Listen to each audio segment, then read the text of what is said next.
Mida kliendid tahavad? Podcasti toob teieni saatejuht ja teenusedisainer Mari Arnover. Tere, armas kuulaja! Ma usun, et sa oled minuga nõus, et me kõik otsime hetkel lahendusi, kuidas majandusraskused üle elada, kuidas olla efektiivsem, kuidas mõista tänaseid kliendi vajadusi paremini ja kuidas seejuures hoida nii omaniku kui ka iseenda silmad säramas. Eelmisel korral käisid meil külas Marit ja Heidi, kes siis otsisid lisaks oma kõhutundele koolist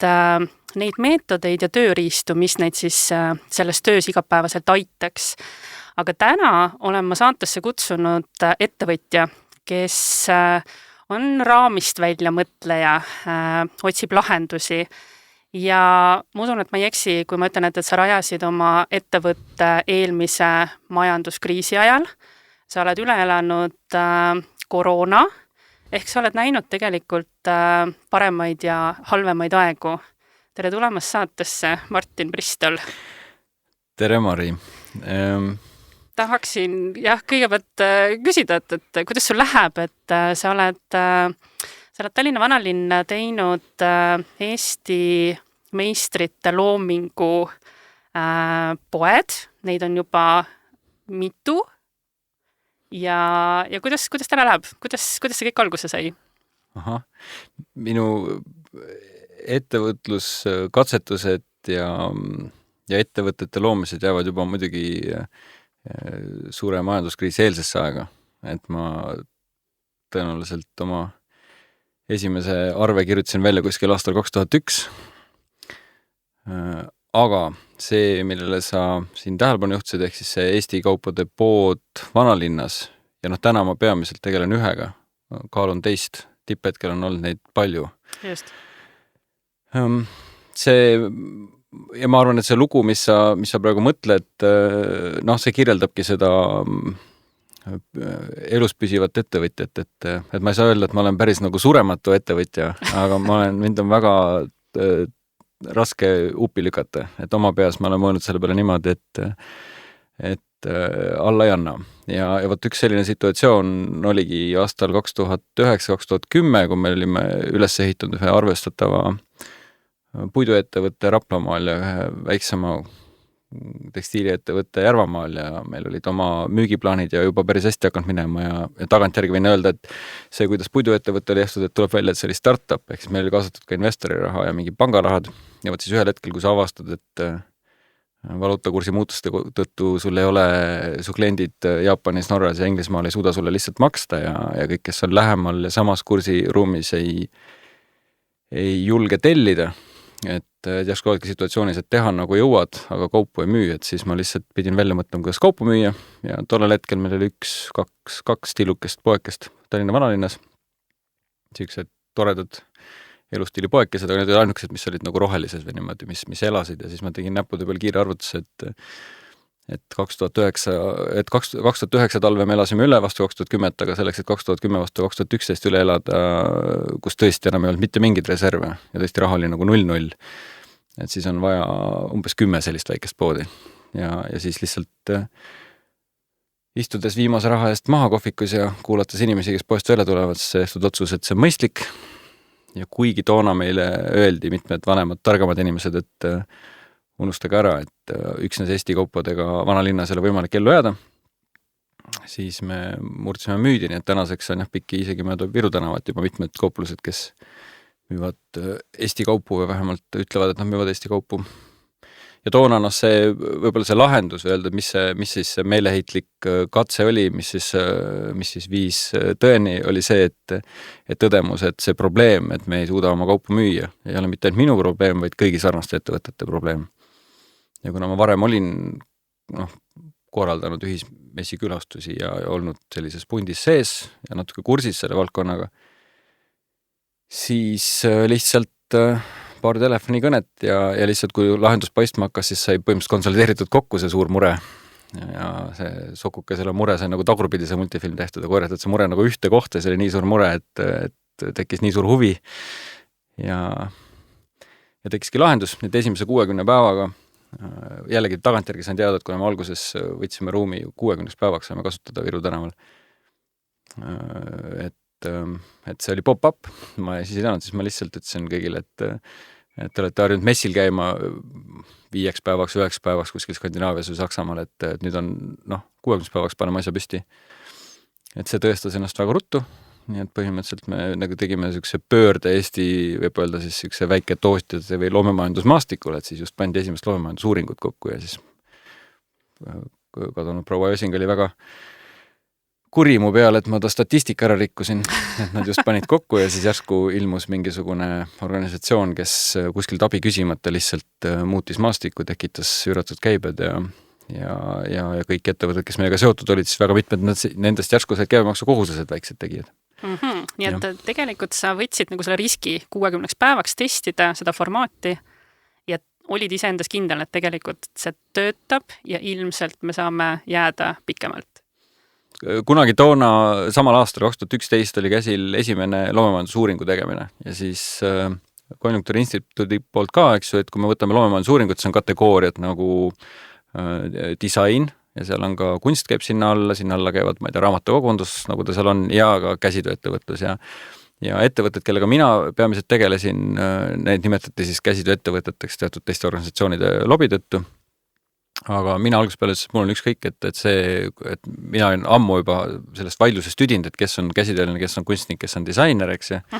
Ja toona oli see nagu hästi aktuaalne, sest raha jagati, eks ju, ja kõik tahtsid positsioneerida, endale krabada midagi. Ja siis ma ütlesin, mul on ükskõik, meil on väike tootjad, eks ju, kes väärindavad kohalikku materjali, kellel on mingi idee, tihtilugu on seal taga üks inimene, kes veab seda asja eest ja on see tõeline selle mõtestaja. Ja ma ise läbivalt kasutasin kogu aeg mõistet, et meistripõhine väiketootmisettevõte. Et see oli see profiil, kellega ma tegelesin. Ja ma ütlesin, mul on ükskõik, kuidas ta ennast nagu turul positsioneerib. Ja ma ütlesin kogu aeg ka, et see, et ma lähen kuskile sündmusele, ütleme, et ma olen kunstnik või ma lähen kuskile festivali, et ma olen nagu autentne oma käsitooskuse kandja Põhjalast, eks ju. Või et ma lähen kuskile ja mingi probleem lahendada või mingi kujunduslahendused ja ma olen kui disainer oma valdkonnas, sest ma valdan oma tehnikaid ja see on müümise osa, see on lihtsalt positsioneeringu küsimus. See ei ole mitte midagi pistmist sellega, kes sa tegelikult oled ja mind huvitas see tegelikult siis see ambitsioonikas inimene, kellel on mõned töötajad juba taga, kellel on huvi päriselt müüa pikaajaline koostöö. Ja võt selliste kokku kogumise pealt tekkis see poe idee. Ja tänini tegelikult on niimoodi, et ma tean, mis kohe assotsieerub sellega, et okei, pood Viru tänaval, et siis on 2 asja, et on see Eesti ühesõnaga, et on käsitöö ja siis teine asi on turistid. Ja ma olen nagu alguses peale öelnud, et meie poe peal pole kunagi olnud silti käsitöö ja me müü ainult käsitööd, meil on mitmed tuntud, kes positsioneerivad ennast disaineritele, on lausa teadlased või uurijad, on oma valdkonna lihtsalt tippspetsialistid, aga on ka näiteks toidutootjad ja napsutootjad ja kõik muud. Et see, kuidas nad ise positsioneerivad, on nende asi. Meie tutvustame neid oma valdkonna tipptegijad, pisitootjad, meistritöökojad, autorid igast Eesti nurgast. Päikesaartest, Põhja-Lõunast, idast, läänest, keskelt. Aga mitte Eesti disain? Kes tahab, leiab meilt disaini ka, aga ma seda olen täiesti teadlikult, kuna ma olen päris palju messidel toona käinud ka, ütleme vahemikus see 2004-2005 kuni 10-11 käisime tõesti päris palju, et ma nägin seda disainibuumi tulekut ja tegelikult seda meeleheidet selle valdkonna taga. Et seal on nagu sellised lained käinud, et kunagi oli see Fairtrade'i laine, mis oli ka, ma olen kunagi Norra messil, kus me naarisime, me olime nagu sellised karvased mehed kohalike asjadega, me olime ainukesed, kel polnud Fairtrade'i märk, kõrval olid sellised Apple Macintoshidega sellised tehtud lõunamaised inimesed, kes müüsid siis Norra disaini, eks ju, ja Fairtrade'i ja kõike seda, et see ütleme, see nimetamise vajadus ja see grupi võidu jooks on kogu aeg toimunud. Ja nüüd ongi see, et kes sa suudad sellest kõrvale astuda ja vaadata, et miks me tegelikult seda teeme. Absoluutselt, ja me eelmises saates püüdsime ka seda disaini ja teenuse disaini oma sõnadega edasi anda, et mis ta siis on, et mulle tundub, et disain lihtsalt on väga, väga mitmeti mõistetav ja me jõudsime ikkagi sinna, et see on probleemide lahendamise kunst. Ja me ei suutnud sellest kunstist nagu loobuda, et kuna ma olen selline ka niinimetatud, eks ju, probleemide lahendaja, see ei ole ainult ettevõtlusvaldkonnas, see on see, kuidas sa elad või kes sa oled, eks ju, et siis me naerisime, võiks olla nagu see Pulp Fictionis oli üks tegelane kunagi, aga et mul võiks olla visiitkaart, et Martin Bristol, et meie lahendame teie probleemid, et lihtsalt kõik, rohkem mitte midagi. Aga tegelikult, kui see disaini mõiste juurde tulla või teenuse disaini või tootedisaini juurde, et ja mul endale tegelikult aina rohkem, kuna ma olen teinud pisitootmisi, siis mind on kutsutud rääkima ja ma olen pidanud juhendama ja natuke õpetama ka just nagu tootedisaini poolt. Ja me nagu alati jõuame sinna kohta või tooteloome poolt vahepeal, kuidas sa nimetad, eks ju. Et ma nagu rõhutan, et tänasel päeval asjadest ei ole maailmas puudus, et me iga toote puhul jõuame selle teenuse või selle kogemuse või mõjuni, sest asju on kõigil liiga palju juba, asjad ei maksa mitte midagi. Aga see elamus või kogemus on see, mis tahetakse, see on see, kus ta muutub teenuseks, aga see, mis puudutab nagu disaini mõistet, siis see on ka üks hea mõtteharjutus, eriti meil on ka vaata eesti keeles, eks ma saan, et AI teeb kohe selle meil ingliskeelseks selle podcasti ja kohtumise siin. Aga sisuliselt, mis mulle endale väga meeldib, on see, et eriti kui on niisugust üldkasutatavad mõisted, siis proovida sama lugu ära seletada ilma seda mõistet kasutamata. Et ütleme isegi öelda, et oletame, et see on inglise keeles väga soravalt kirja pandud, ma tõstan selle eesti keelde, et näiteks probleemi lahendamisest rääkida, et oletame, et mul on üks tühi ruum kola täis, võib-olla isegi kole, võib-olla midagi sisse kukkunud, siis näiteks üks minu oskusi on see, et suuda nagu näha neis ruumides nende võimalusi. Ehk siis selles ruumis näha kellegi kodu või näha selles hoopis teistsugust kaupluseruumi või selles tühjas kõledas messihallis, kus ei ole mitte midagi näha silmatorkavat messiboksi. Et see on nagu see, ütleme, et sul on mitte midagi, sul on kaos segadus ja siis tegema. Ja selles situatsioonis tegelikult ma olen kujundaja. Et eestikeelne mõista tegelikult kujundaja sinna juurde anda, mis võiks nagu disaini taga olla. Ja teine, mis on see, kui ma võtan materjali kätte, siis teine ilus sõna eesti keeles on vormimine. Ehk vormimine ja kujundamine on kaks mõistet, mis võiks nagu aidata natuke mõelda, et mina kui disainer, kes ma olen, ja siis küsimus, mida ma tegelikult kujundan või mida ma tegelikult vormin. Just, et tegelikult on ka, et mõtestamine, sa mõtestad, mida on vaja teha ja siis lood võimalused. Ja. Ja sa juba tegelikult tõid sisse ka väga head teemad, et kuigi sul on pood kaubaga, siis sa oled tegelikult selle fookuse seadnud sinna, et kuidas eristuda ja kuidas luua elamust. Ja tegelikult esimesed aastad selle poega ma nagu hea õppetund oligi või see, mida ma nagu täitsa teadlikult oma peast tegin, et see on, et kui mõelda, et ma saan ka ärimudeli loogikas tegemist on nagu kahesuunalise ärimudeliga, eks ühelt poolt võib öelda, et klient on see, kes tänaval mööda kõnnib, sisse tuleb ja siis ütleb ohoo ja ostab midagi. Aga teine pool sellest kliendist minu jaoks olid need väiketootjad. Eks need, kelle kohta öeldi, et neid on võimatu taltsutada ühte tuppa kokku panna. Et siis minu kogu fookus esimesed aastad, ütleme, see oli esimeste kuugude moment, et me oleme nagu A koha peal, inimesed tulevad niikuinii ja me oleme väga toredad. Et minu kogu fookus oli sellele, et kuidas teha nagu ideaalne teenus nendele koostööpartneritele ehk nendele, kes kaupa toovad. Et see tähendas hoopis teistsugust koostöölepingu formaati. See tähendas hoopis meistrid, kes sulle kaupu meistrid ja väiketootjad, jällegi, et see meister see kõlab niimoodi, et on keegi üksik isik, kes on siis niimoodi paritt peas viltu ja siis teeb midagi ilusat, eks. Et need on tihtilugu ongi tõsiselt võetavad väiketootjad, mitmed on neist väga tuntud eksportöörid Eestis. Et ja jällegi, et nii nagu ma ütlesin, et meie kliendid, ütleme, võtame selle lihtsama poole, kes on poe kliendid, et need ei ole turistid. Et ma olen nagu kogu aeg, et see küsimus, kes on meie poe klient, siis ma ütlen kogu aeg, et ma tean täpselt, kes ta ei ole, ma tean, et ta ei ole turist. Et lihtsalt ei ole. Ja see on tegelikult vanad uuringud, mis ka 2010, kus ma sattusin Kopenhaagenis kuulama, kus nad oma linna tulevikuplaane ja hästi jõulist turismiturunduskava kokku pannes küsitlesid linnakülastajad ja jõudsid järeldusele, et nende linnakülastajad ei ole turistid. Et keegi ei määratle ennast sellisena, et me ei tohi nende poole pöörduda kui turistid ja me ei tohi neist rääkida. Ehk et me ei saa rääkida turistikülastuskeskudest või turismi infopunktidest, vaid sealt tekivadki mingid umbes Kopenhaageni info ja sellised asjad, eks ju, või ütleme Tallinna info, eks ju. Ja see uuring seal juba näitas ka, et need inimesed, kes Kopenhaagenis käisid, et siis need, kuidas nad ennast profileeris, oli see, et ma olen tulnud maad avastama, ma olin siis linnast palju head kuulnud, ma tulin ka siit läbi, et ma tulin sõpradele külla või ma tulin konverentsile või ma tulin lihtsalt aega veetma. Ühesõnaga, et väga erinevad isiklikud põhjused, eks ju, mis tähendab seda, et need ei ole ammugi, kas sa turist, siis vastus oli kindlasti mitte, sest turist on nagu klassifitseerub millekski ja see on tihtilugu ka, mida ma endiselt vaatan niimoodi, hoian peas kinni, et ikka veel 15 aastat hiljem peale Covidit ka mitmed tuli, et nüüd uuesti, Vanalinnas on tühjad pinnad, ma tulen poodi tegema, tulevad turistidele poodi tegema. See ei käi nii, et turist ei ole ammu selle enam, et see on hoopis teine maailm ja see, siis see on see nii isiklik vaade, et kes see tegelikult on, kes tänaval liigub. Just, aga mis sulle koroona õpetas, et kas siis klienti sulle jagus? Koroona ajal ei olnud ostud klienti Tallinnas. Peaaegu vahepeal olnud, et ma ütlen, et ma just tegin siin kokkuvõtted, et meil käis selles konkreetses Viru tänava kaupluses detsembris keskmiselt päevast 1300 külastajat. Kõige kehvem see oli juuni, tõenustan siis aasta 2021, käis meil kaupluses 800 külastajat. Et see on nagu see näitaja, et meie, ja nüüd öelda ka, et aga miks me uksed lahti, me hoidsime kogu aeg uksed lahti, sest meil olid vastavad load, me olime poolest saati toidukauplus, kõik muud, nii kogu aeg hoidsime lahti, me olime nagu viimane majakas, kõik muu oli kinni, siis mul üks sõber naelis, et oli lahti, oli McDonald's, siis oli meie pood ja siis oli üks kohvik Raekoja, et kõik muu oli kinni. Et miks mis teist tegite, jah? Mis me siis tegime, on see, et olles ise nagu hästi nagu hands-on see 2019 lõpp 20. algus, siis ma tabasin väga varakult ära, et midagi on valesti. Ja ma tabasin seda ära juba jaanuaris, kui olles just nagu 2019 lõpus nagu vaadanud uuesti üle, et kes meie külastajad seal on ja näinud, et seal on hästi palju Aasia klienti, et japanlaste jaoks populaarne, sest soomlased olid tohutult tööd teinud, eks ju, ja 10 things to do in Helsinki, et seal seas vist number 6 oli visit Tallinn, eks ju. Siis tähendab seda tohutu kogus asiaate, ütleme, kes tulid siis, ütleme, Helsingi kaudu, vahet pole, kas siis jaapanlased või hiinlased, neid toodi ka Tallinnasse, et siis mul olid inimesed, kes rääkisid Jaapani-Hiina keelt, me tõime silte sisse ja siis ma olen seal jaanuaris, mõtlen, midagi on teisiti, kõik on veel hästi, aga midagi on teisiti, järsku kohale. Ma pole näinud üldse inimesi Aasiast. Ja siis ma hakkasin nagu lugema ja algselt oli päris palju infot tegelikult jooksis kätte ja siis ma helistasin paarile sõbrale, kellel olid sõbrad seal Wuhani ülikoolis ja siis ma võtsin oma kompanjoni paika ja meil oli, mis mõtlengi, et see oli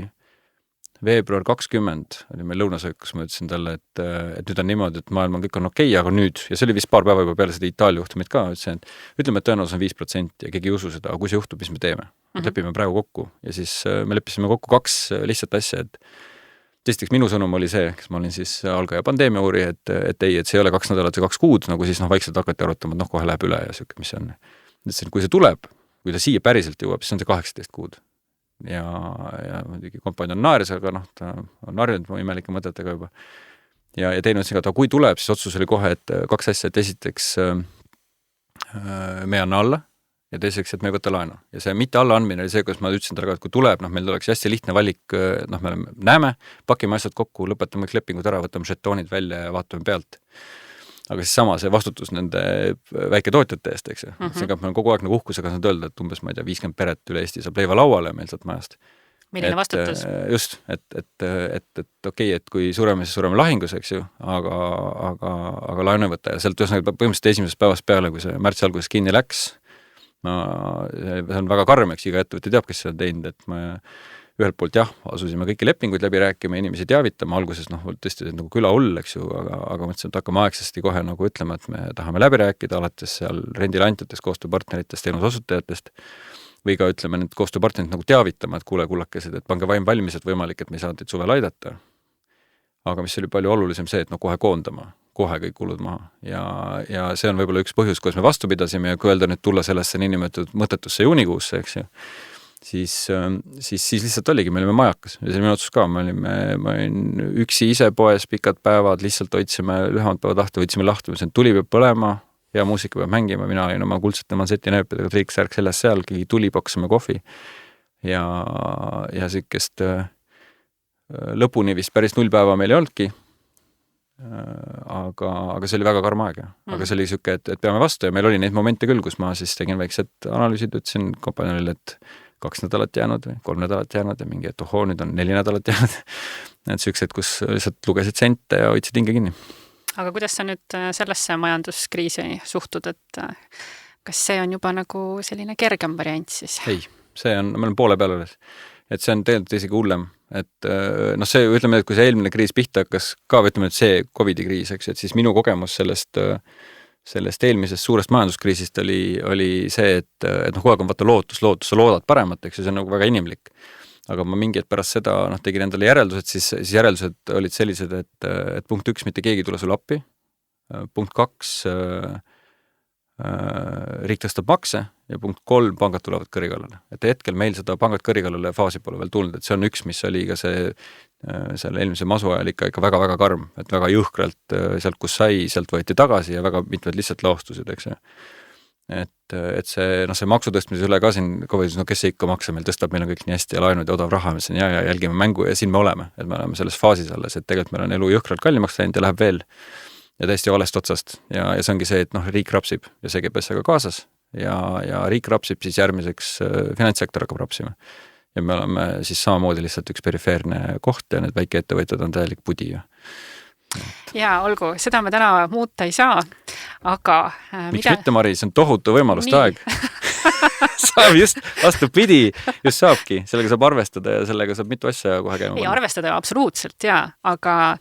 ma tahaks ikkagi jõuda ka selleni, et mida siis peaks tegema ka sellel raskel ajal seoses kliendiga. Et ma tean, et sa oled ka tegelikult ikkagi tundlad antennid püsti, et mida erineval ajal klient vajab ja on valmis ostma. Et ka sellest lähtuvad tootearendused asjad, et kuidas sa vaatad seda poolt? Ma saan seda mitmelt poolt vaadata, hetkel kui me mõtleme konkreetselt näiteks jaekaubandus ja kui ma ütlen nüüd jällegi, et räägime sellest Viru tänavast ja miks ma sellest nii räägin, et tõesti, et meil käib seal aastas väga palju külastajaid ja kunagi olles teinud uuringuid, et kuskil 85% on väljamaalased ja tõesti igast maailma nurgast, et siis ma arvan päris hästi nagu profileerida seda, et kes see inimene on, kes näiteks käib Tallinnas ja ostab asju ja kes see väljamaalane on ja kuidas ta asjadesse suhtub ja mida ta näeb ja mida ta ei näe ja kui kallis talle raha tundub. Me kogu aeg mõtleme siin, eks, et kas meil on kaubad kallid või ole, et siis ma olen kogu aeg ammusest aru saanud, et eriti nii palju suheldes siin väljamaalastega, et küsimus on see, et mitte kui kallid meie asjad on, vaid kuidas klient suhtub rahasse. Ja see, mis on täna toimunud suhtumises rahasse, on täiesti fenomenaalne. Et raha on muutunud väga odavaks. Ja see, selles suhtes ka, et nii mõnelgi, ma olen pidanud ise juba eelmine suvi julgustama, et tõsta hindu. Et sama, et seda kõik on selles kurnatustes COVID asjast, täpselt see kurbus ja äga ja maailma lõpp on käes, on see, et nagu vaata nüüd enda ümber, mis toimub, et nüüd on sinu võimalus, et kehtestada ennast hinnaga, sest et neid inimesi, kellel on raha käes, on väga palju, nende, kellel on väga raske, on väga palju. Ja see on jälle üks asi, mis oli võib-olla õppetund ka sellest suurest majanduskriisist, et mina olin tolle hetk see, kellel mitte midagi oleks halvemaks, eks ju, ma tegelikult nägin ümber seda, et paljud oleks palju paremaks ja meie tegelikult tulimegi sealt välja niimoodi, et mul paar vanemat sellist sõpra mentorit juhtsid tähelepanu, et kuule, et jõukad inimesed näiteks ehitavad kriiside ajal, et asjad on nii odavamad, et seal on, ühelt poolt annavad ühiskonnale tagasi, see poolt kasutavad oma ressursse targalt, ehk siis üks eksklusiivkaupade müük läheb hüppeliselt ülesse. Milline on see elustiil? Et milline on see elustiil?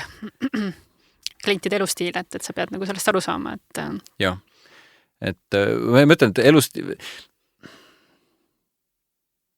See on natuke suurem isegi, et see on, ma ütlen, see on nagu maailma taju küsimus, et selle elustiil on see, kus ma nagu olen valinud endale stiili ja kehtestan ennast ja samastun millegagi. See taju on midagi sihukest, et kõik me oleme natuke lambad, eks ju, ja natuke liigume ja teeme nii, nagu see üldine ühiskondlik tunne on. Ja see sama, kui sulle öeldakse, et raha võib iga hetk väärtust kaotada ja järgmine kord võib tulla lockdown ja me tuleme sellest välja, kus meil on järsku näidatud, et ei, et sul ei ole, et alati ei ole mõtet teha 20-aastase plaani, et me lihtsalt võime panna su kinni, eks ju, kuskile, et sa võid jääda nagu lukku või sõlu võib pea peale olla pööratud. Ehk siis ma olen isegi võrrelnud seda praegust aega selles ikka see Roaring Twenties ja see on täpselt samasugune asi on tagasi, et esimene maailmasõda on läbi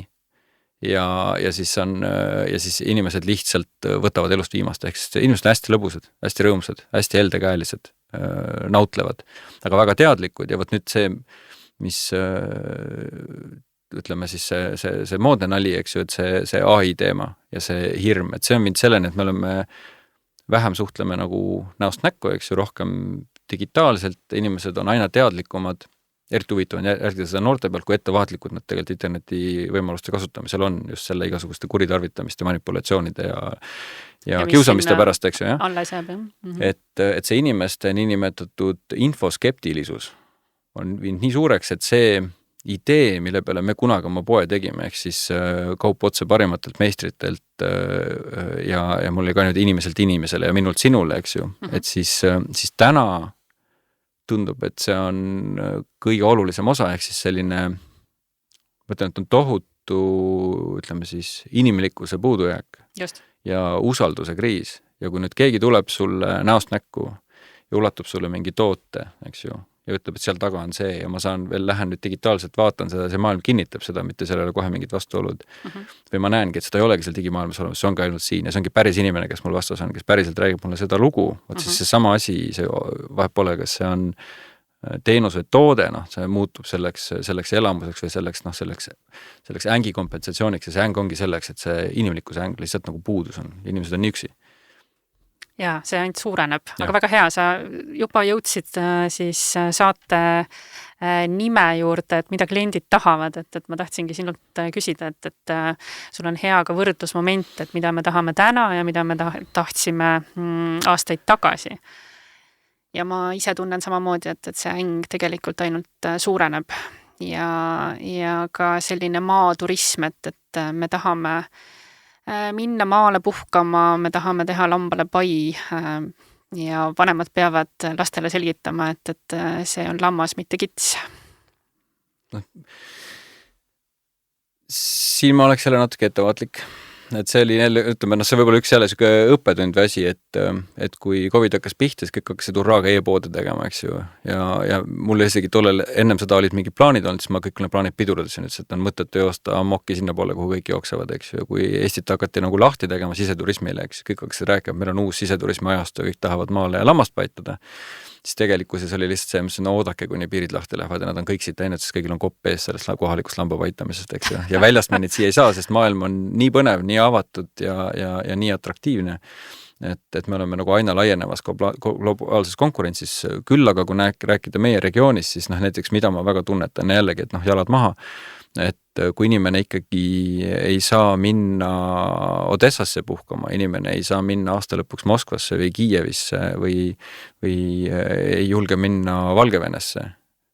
või ei lähe Peterburgi, et siis see tugevalt mõjutab seda, mis meil toimub. Et ühelt poolt me teame täna, et näiteks kruiisituristi on sellepärast vähem, et Läänemere kruiise müüakse külasta ajaloolist Peterburgi, eks ju. Ja kui nad käivad seal ära, siis nad tõdevad, et nende lemmiklinn, kus nad käisid, oli Tallinn, eks ju, aga Tallinnat ei saa müüa. Et see on nagu väike tundmatu linnake Ida-Euroopas, millest pole mitte keegi mitte kunagi kuulnud. Nagu mitte midagi, mitte keegi mitte kunagi. Et see on ühelt poolt need puudujäägid, aga teiselt poolt, kuna sinna ei saa minna, siis meile tuleb teatud klienti palju rohkem. Ja see oli näiteks ka tõdemus, kui ma mõtlen see nüüd tagasi analüüs, et miks läks Tallinnas väikestel poekestel ja ka meie poel 2010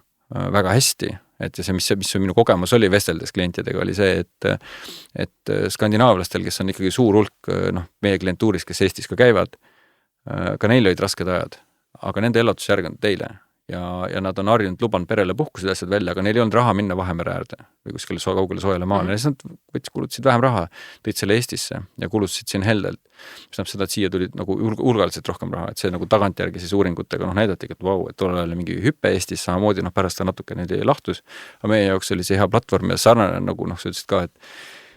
et ma kõlan nagu liiga depressiivselt, et ei, et see ongi see jalad maha, et nimetame asjad õigete nimedega ära ja siis sa tegelikult hakkad aru saama, et senikaua, kui me oleme siinpool rindajoont ja senikaua, kuni me oleme nii mõistlik riik, kes iga piuksu peale ennast kohe lukku ei pane, siis see on vesi meie veskile. Ja see, et kui me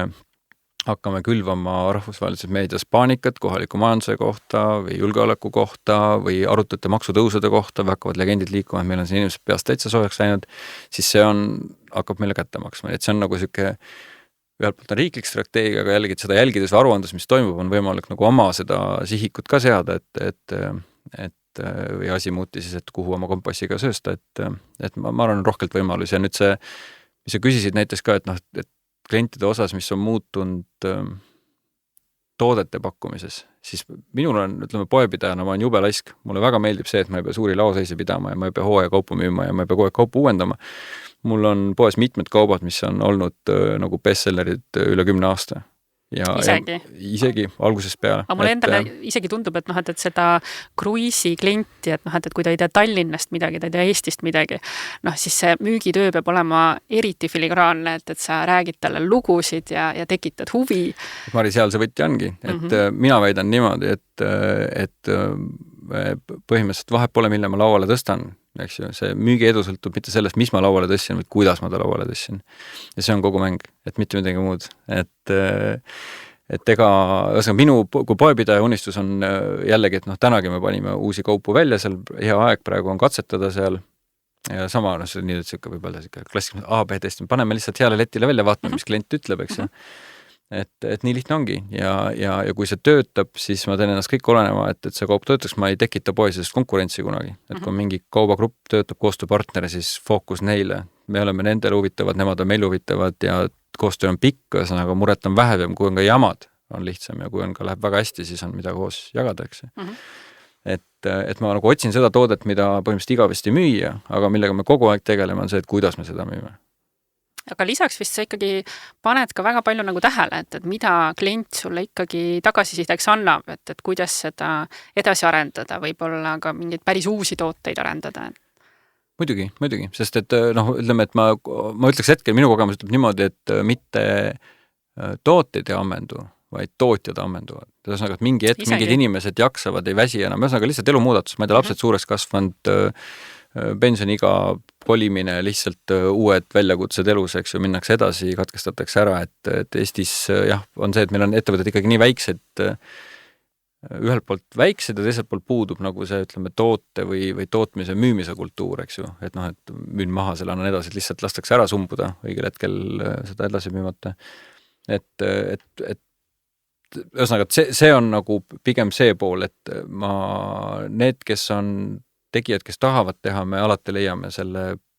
viisi või asja selle presenteerimiseks või sättimiseks, eks ju, ja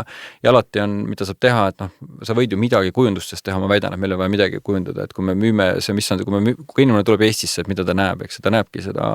kui ütleme ka, et mis meil on, eks ju, soo, siis meil on järved, siis meil on väiksed saared, meil on tilluke maa, palju metsa, imelikud inimesed, kes on siin olnud mitu tuhat aastat ja talvel on suht külm, aga elatav ja suvel on suht soe, aga väga mõnus ja see, mis meil on, eks ju, meil on siin mingi metsik loodus ja naljakad inimesed ja need on need lihtsad asjad, ehk siis hästi lihtne põhjamaine kuvend, keegi ei oota siin pea peal seismist ja mingit tohutud volüüte, et see lihtne asi ja öelda, et see päriselt see ja nüüd ilma igasuguse rassistliku tagamõtteta valge inimene Põhjalast on selle teinud. Seda kunagi ütlesid mulle ühed Vahemere saare elanikust, kes vaatas, et me hoopis päriselt ise teete või, et vau, teil hakkab siin hästi minema, et siin on nii vähe neid ühesõnaga valgeid inimesi Põhjalas, kes päriselt ise asju teeks ja meil inimesed tulidki sellest ostma. Täpselt, et päriselt ühesõnaga mingid sellised näost, mitte lihtsalt valged, vaid kelged roosad hallide silmadega, kartulijuustega mingid tüübid oma roosade näppud, et mina oma väikeste roosade kätega tegingi selle, et see on midagi väga erakordset ja selle järgi on niimoodi, et mis iganes see on, et vau. Jaa, aga mida kaugemalt nad tulevad, seda eksootilisem see on. Just, aga mul on ka nagu tunne, et vahel pakenditega suudetakse nagu asjad ära rikkuda. Kas sul on pakendi... Sul on täiesti õigus, mul on pakenditega täiesti oma filosoofia. Jaa, pakendi kujundajatele mõni selline hea soovitus edasi anda, et... No see on, ütleme, see on see ka klassikaline see tooteloome maailm, eks, et kui ma hakkan nüüd asja nagu, öelda kui see nagu, et mul on mingi idee ja ma hakkan seda paketeerima, eks ühesõnaga talle andma mingit nimetust või asja ja siis eeldatakse, et me peame tegema siis mingid kõlavad sloganid, nimetame ja siis panema talle nime, mida nimetame brändiks, ehk kui me oleme talle nime ära pannud, on bränd tehtud, eks ju, ja siis tegema pakendi, mis tundub, mida ma ise kuskil olen näinud ja mis mulle ja mu emale meeldib, eks ju, et ja ma olen nagu nii mõnegi tootega öelnud, et nagu ja siis tõstame ta lauale ja siis tõdeme, et koht on hea, kaup on hea, aga hind on liiga kallis ja mõtled, aga ma ei saa teha, see pakend on nii kallis. Ja siis on see koht, et võta pakend ära, proovime ilma korra. Ja me oleme saanud täiesti tulemusi, kus niimoodi tõstame nüüd alasti kauba lauale ja toimib väga hästi ja siis on olnud teine suund kaupadega, kus on see, et see on nii hea toode, aga see pakk, seal peab pakk olema, pakk on lihtsalt nii kole, et see peletab inimesed eemale, et tee see kulutus ja saame paremaks ja ütleme, et siis see ütleme see edulugu või ütleme see, mida ma toon esile, see hästi lihtne asi, iga eestlane teab Kubja-Jürdi talu taimeteed. Igas apteegis alati olnud, igas kodus olnud, jube maitse, jube ilus, äratuntav, et lähed apteeki, otsid koledat kollast pakki, eks ju, et see oli see, mis oli ja ta toimis alati ja see koduselt on tore ja on väga maitsev tee ja nüüd COVID ajal, ma ei tea, tegid oma ammu tehtud unistused jaoks ja tegid suurepärased, väga ilusad pakendid ja see tee on nüüd väga kallis ja me müüme seda palju-palju rohkem, et ühesõnaga nemad on rahul, me oleme rahul ja seda pole häbi müüa, see näeb ilus välja, inimesed on tänulikud, et see on nagu see üks suund. Aga teine pool on see, et jah, tihtilugu, kui see, et ma teen mingi, kes siin tahab teha, ütleme mingit, rõivaeset või asja, eks, mis on niigi nagu töömahukas ja siis sinna teha mingid karbid ja asjad juurde, mis ei ole üldse oluline. Ja siis kulutada veel 10 eurosid sinna juurde arutult või sadusid teatud puhkudel, et see on mingid mõtted ja näiteks me ise ütleme, rääkida pakendamisest, üks on nagu see kaubapakend, teine on siis pakendamine poes müües, eks ju, see pakendamine poes müües, et see on jälle minu kiiks, mis kunagi noorte, peaaegu et lastena käisime laatadel, et siis ma lihtsalt, mul meeldis, kui me tegime, siis et see oli mul siuke väga kaval mõte toona, et meil on üldse raha ja siis ma ei jaksanud osta nagu ilusat kotti ja koledat ma ei tahtnud osta, aga mul oli vana mingit jõupaberit ja siis kuskilt kuurist leitud pabernööri ja siis ma lihtsalt koha peal voltisin. Ma lasin teha ühe templi endale, me olime esimeseks hakkasid templit kasutama pakendama, ma lõin templi siis selle paberi peale, siis voltisin sinna sisse ja siis tegin pabernööris sanga ja ulatasin inimesele. Ja seda ma tegin ka selle teadmisega, et ma tegelikult võtan selle aja, et kui ma nüüd teen selle protseduuri, et inimene juba tulnud ostma, eks raha näppus. See panen see raha rahulikult kõrvale, ma pakin seda asja, räägin talle sellest asjast ja endast ja kuidas see tehtud on ja samal ajal ta mingid sõbrad tulevad kõrval vaatama, et seal toimub midagi, järjekord tekkis, eks ja nüüd kui ma selle talle ära pakkisin ja need kinni üle andsin, siis jõudis ta oma sõpradeni kuskil teises platsi otsas, Raekoja platsis näiteks, siis tal ei jäänud muud üle, kui osa näidata, ma mõtlesin, et vau, vaadake, mis pakk mulle just tehti ja siis ta pidi selleks, et mis ostsid, tooma need sõbrad kõik minu leti juurde. Et näidata, et näed siit sellise asja ja see on juba äge tüüp üleüldse ja siis ta juba teadis kõik need lugusid ja siis tema oli see, kes minust rääkis, eks. Ja siis me täna teeme samamoodi, et me ülipalju pakendame, et tihti lugu ongi see, et me pakendame ka täiesti tühiseid asju ilusti ja räägime lood juurde ja see läheb inimesele kaasa, see on hästi lihtne, ilus žest. Ja see on ka see koht, et kuna me ei kauple hinnas, me ei tule hinnas üldse kuskilt maalt alla, et meil on kaubad, see on selle kauba hind, inimene ostab need paar asja ära, ütleb, teil on nii tore pood, võib-olla ostab ühe väikse asja, käib linna peal ära, ta on 2-3 päeva Tallinnast, ta tuleb lõpuks meie juurde tagasi, et teil on kõige ägedam pood ja mulle meeldib, kuidas te pakid. Et see pisikesed kõrvalised asjad, see ütleme, et see pakend muutub mõttekaks siis, kui inimene oskab sellest lugu pidada, et seal oli mõte, miks seda sinna panna, et kas ta jutustab mingi väga selge loo, et Kubjatalu Eesti teed on meie poes väga hea müüa, sest seal on Eesti lipud värvid peal ja meil on niikuinii seal, kuna meil nii palju tekitas küsimusi, et miks igal pool on rukkilille, et me tegime suure sildi, et rukkilill on Eesti rahvuslill, et siis see väga toimib ja me tohutus koguses Kubja Eesti teed. Nimeta veel paar väga huvitavat väiketootjat, kellest ilmselt kuulajal pole aimugi, aga kuna sa oled juba selline lugude jutustaja, et hästi niimoodi lühidalt, aga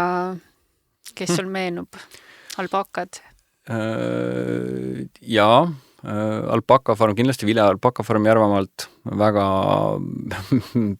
uskumatud inimesed, kes on väga vägeva taustaga, ütleme siis niimoodi, et seal peremees Imre, kes on maapoiss, kes on ennast töötanud turunduses ja asjas linnas suurelt üles ja siis teatud peale elumuudatusi võtnud oma umbes sama eduka, kui mitte rohkem eduka naise kaasa, läinud Järvamaale ja nullist üles ehitanud Eesti ühe vägevama alpakafarmi, kes siis toodab kudumeid ja asju ja arendab tehnoloogiaid.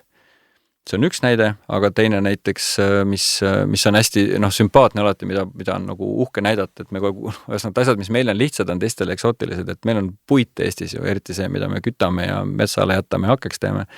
Et siis kuskil Loodi mõisas Viljandimaal on keegi abemega mees Andres Ansberg, kes peab seal maailma kõige üksildasemat lambipoodi, treib puupakkudest asju, et siis tema tehtud ja täiesti öeldega, et see on täiesti nagu jaburad asjad, eks ju, ütleme mingi vurrid või pipraviski neid nii jabur ei ole,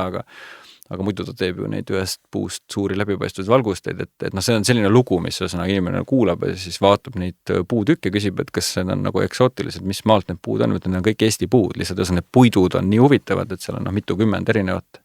mida ta kasutab. Et need on nagu vägevad lood ja seda pole nagu häbi rääkida ja need, kes ostavad, need ei kõhkle ka selles hinnas, mis need asjad maksavad. Just. Ja see ongi, et sa saadki nagu tükikese loodust kaasa võtta ja kolmas näide on ju veel puidust tehtud nii-öelda käsitööpaber. See on puuvillamassist tehtud. Ja muidugi Tallinna paber ehk siis Labora töökoda Ukraina kultuurikeskuse kõrval, mida peab Nestoljutjuk, kes, et see on selles suhtes fenomenaalne jälle võib öelda, see nüüd on üks toode, mis on esimesest päevast peale hitt ja siiamaani toimub, et see on hea näide sükest nagu ajatust asjast, et mis sa seal muudad, eks ju, et see on ajaloolise tehnikaga puuvillamassist tehtud paber, siis Nestor on üliandekas graafik, seal enamus suures, sealt on tema enda joonistused, mis siis on käsitrükimasinaga trükitud, ajaloolise masinaga ja see kõik on lihtsalt nii romantiline kokku, kui üldse olla saab, et kui ütled, et Tallinnas on kuskil ühe 15. sajandi maja keldris, üks mees teeb puuvillamassist paberit ja esimesel korrusel trükib seda 100 aastat vana masinaga ja üleval on kalligraafia õpiklassid ja üleüldse kõik on ilus, et siis see on niisugune asi, kus ei teki küsimust, et aga et ega see ometi eelmise aasta mudel ei ole või kas seal pakendit ei ole. Jaa, no ühesõnaga mulle juba tundub ja ma loodan, et me oleme lugejad ka veennud, et lugude jutustamine töötab ja sa ei müü mitte lihtsalt Eesti tooteid, vaid sa tegelikult turundad Eestit laiemalt. Jah. et see just, et ma kunagi niisuguse ajaloolise brändina meie poe ukse kohale jäi silt Eesti lihtsalt, kuna seal olid mingi kujundused, mis mulle meeldib, mis tulema ja siis ütlesin, et üleöö tegime selle poe sinna jälle, kus me praegu oleme, eks aasta 2011. Et pane sinisele lipu sinisele taustale, kirjuta lihtsalt suurte tähtedega Eesti ja meil mujal akna peal oli igasuguseid kleebisid ja meil oli mingid idee, kuidas me ennast turundame, aga siis ma mingit kavastasin, et möödakäijad nimetadsime poodi, et see on see Eesti pood ja Eesti pood ja siis mulle väga meeldib praegu, et jah, meil on Eesti pood, et meie olemegi Eesti, et jah, tegeleme siis sellise ma kogu aeg ütlengi, et meil on niisugune nagu Eesti Expo Tallinna südames, et see toimib suurepäraselt ja ma arvan, et nii mõnigi ettevõte on meil saanud jalad alla, nii mõnigi on veel saamas, et praegugi on tulnud mitmed uued tegijad sisse ja nii mõnelegi on ta olnud nagu oluline ekspordi turunduskanal tegelikult, leidmaks nagu edasimüügipartnerit moel. Jaa, no tegelikult jah, nagu mulle tundub, et see tugevus on ka see, et väiketootjad tahavad tegeleda tootmisega ja neil on vaja kedagi, kes seda müüki ja turundust ja logistikat väga hästi nagu haldaks. See oli ka minu enda kunagine järeldus, et see on suurim õnnetus, mida üks loominguline inimene või tootja või ettevõtja saab teha, on see, et ta ei arva müügitegevust oma kulude hulka, et tehakse öötundide ja muude asjade arvelt, et ma olen väike tootja ja siis uhan mööda neid messe või otsin koostööpartnerid, et see on tohutu töö. Et see, kui me nüüd sinna jutu alguse poole tagasi tulla, kus oli, et see kahesuunaline ärimudel, et meil on ühelt poolt need kliendid tänavalt, aga teiselt poolt need kliendid kui need väiketootjad, siis olles ise väiketootjad, see, mida ma tegelikult ju proovides lahendada oma väikeste tootmisettevõtete probleemi, siis see teenus, mis me pakkusime, tegelikult ongi ju jaemüügi turundusteenus, et mul oli tol hetkel, ja ma arvan, tänini me oleme paljude nende väiketootjate kõige olulisem kohalik jaemüügikanal ja paljudel on neil seal väga uhked letid veel ja siis mõtlen, et minu jaoks kõige alati kõige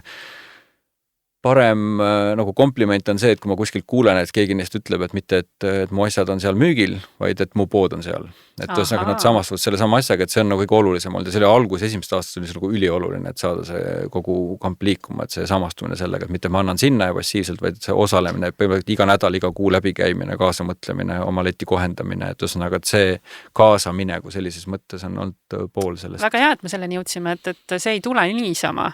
et meie tavamõte on ju see, et anna oma kaup siia, näiteks nagu Amazon. Amazon ei taha ju, et ühelgi tootjal tekiks otsekontakt siis lõppkliendiga. Et sina pigem oled just see, kes nagu kaasab igas mõttes. Jah, meil on, see on, ja nüüd on võib-olla ka üks õppetund inimestele, et kes nüüd on, ütleme, tootjad või teenuse arendajad, ütleme, annavad seda kuskile müüki, et siis üks asi, mida ma olen nagu paljudel tähelepanu juhtinud, kes tahavad oma kaupu pakkuda või tuua, on see, et kui me paneme välja, siis me paneme seda juurde, et kes selle tegi ideaalis, mitte lihtsalt selle brändi, vaid isegi selle inimese, kes selle taga on. Võt selle praeguse podcasti brändi taga, seal on Mari, eks ju, Mari on niisugune inimene. Et kui ma selle kõik sinna välja panen ja ma iga kauba juurde olenemata kaubagrupist, ma olen alati öelnud, et me saame rääkida nagu 3 asjast, eriti klienditeenindajatega, kes me seal oleme, eks ja ma ise olen ka tihtilugu letis, me saame rääkida materjalist, millest see asi on tehtud, ma ei tea, murakas Eesti metsast või kadakas sealt või selline eriline metall hoopis sellisest erilisest kohast kuskilt maailmast. Me saame rääkida tehnoloogiast, kuidas see tehtud on, et mingi autentne ajalooline tehnoloogia või mingi täitsa uus erakordne või originaaltehnoloogia, saame rääkida inimesest, kes selle toote taga on, ehk siis materjal, tehnoloogia ja meister või autor. Ja kui see kõik seal väljas on ja ma olen selle ära rääkinud, siis tänapäeval, ma ütlen, mida ma näen trendi ja sama see AI tuleb peale, eks ju, et varem tuli seda guugeldada, eks ju, praegu teed pildi ja saad info, järgmine hetk sul keegi sosistab kõrva sisse ja ütleb, et luiskab raisk. Et selles suhtes või ütleb, et tõsi, õeke, tõsi, eks ju, et ühesõnaga, mis sul kõrva sisse sosistatakse, et ehk siis, mida ma olen paljudel näinud, on see, et kui sa oled tootja, kes müüb edasi, annab edasi müüjale, et annab kellelegi teisele selle töö teha, siis see hinnakujundus peab arvestama sellega, et palun ärge pange oma kodulehtedele ja kauba hinnana välja oma hulgihinda. et e-poe pidamine on väga kulukas, ma olen seda paar korda elus alustanud, see on väga kulukas ja tungivalt soovituslik on see, et kui sa tahad olla e-poe pidaja, ole seda, aga siis nagu arvesta see kas või omal eraldi kulureal niimoodi, et see nagu päriselt see peab sulle tulus olema. See vastasel puhul see on oma kaevu sülitamine, et see on, mis ma olen paljudel juhtinud tähelepanu, et kui inimene tuleb leti ette, et võtab selle asja kätte, ütleb vau, ja see on tõesti niimoodi, et ta on ühe korra sattunud siia, ta on vaimustunud kellestki asjast ja ta on valmis seda ostma ja see maksab X ja nüüd ta läheb sinna kodulehele ja näeb, see lugu kõik pädeb, aga see asi seal kodulehel on 0,5x müügil, eks ju. Siis mis juhtub, on see, et ta jätab selle sealt poest ostmata, ega ta sealt kodulehelt seda ka ei osta. Et ühesõnaga, mina, ütleme, tootjana ise olen proovinud alati nii teha, et kui ma annan oma kaupa edasi müüjat juurde, siis ma alati vaatan kõigepealt poe üle, et näed, see on sinu poe parem koht, eks ju. Jah, sest ma olen ka poepidaja, ma tean, mis on parem koht. Et okei.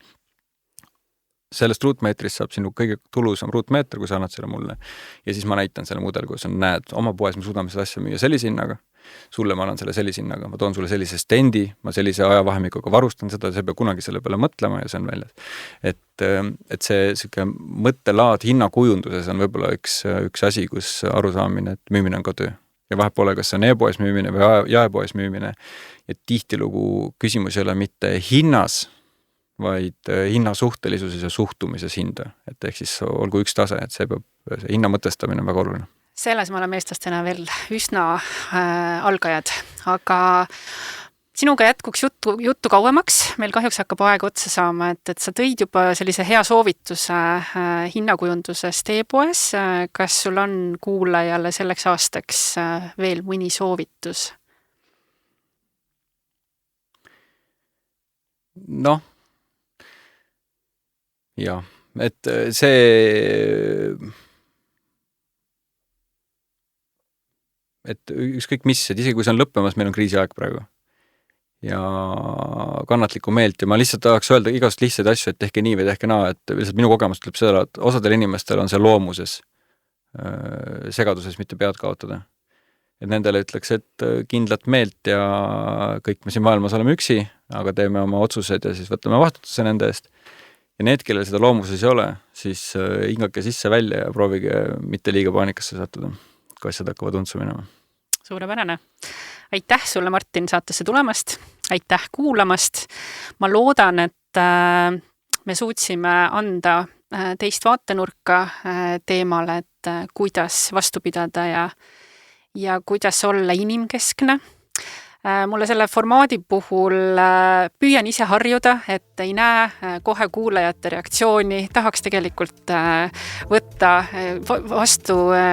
küsimusi, aga seda saate teha, kui elate kaasa sotsiaalmeedias ja kirjutate mari@kliendiuuringud.ee. Kuulmiseni!